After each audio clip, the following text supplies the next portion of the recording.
মতবিরোধ থাকলেও আগামীকাল সকল রাজনৈতিক দল জুলাই সনদে স্বাক্ষর করবে বলে আশা প্রকাশ করেছে জাতীয় ঐকমত্য কমিশন।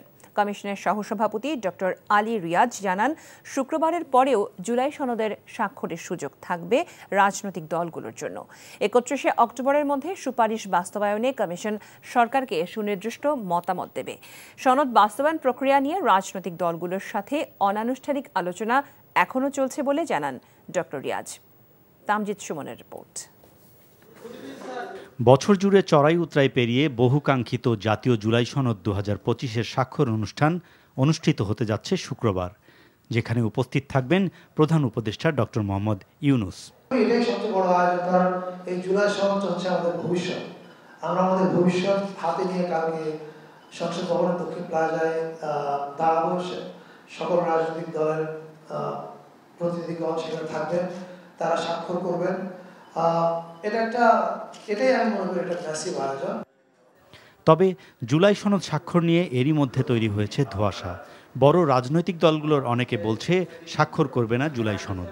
তবে কমিশনের সহসভাপতি মনে করেন সব রাজনৈতিক দলই এতে স্বাক্ষর করবে।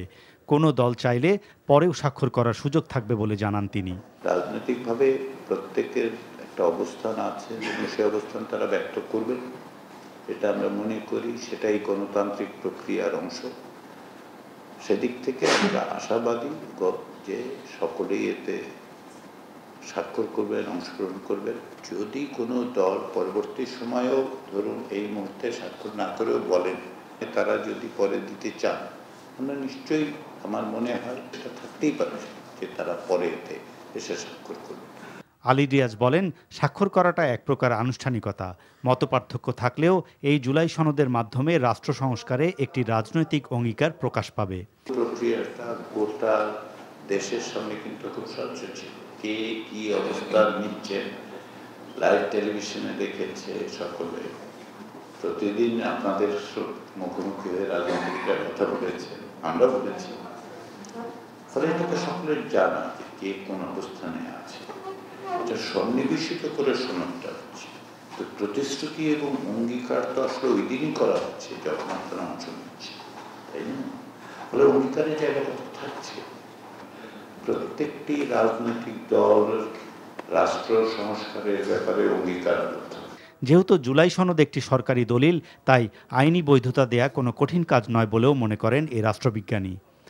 একই সঙ্গে সাংবিধানিক ব্যবস্থার মধ্যে এবং সাংবিধানিক ব্যবস্থার বাইরে। Tamjid Suman, NTV news, Dhaka. Bundle থাকলে প্রতি সেনমানিতে টাকা বাঁচবে। বিকাশ সেনমানি বান্ডেল কিনে জিতুন প্রতি লেনদেনে।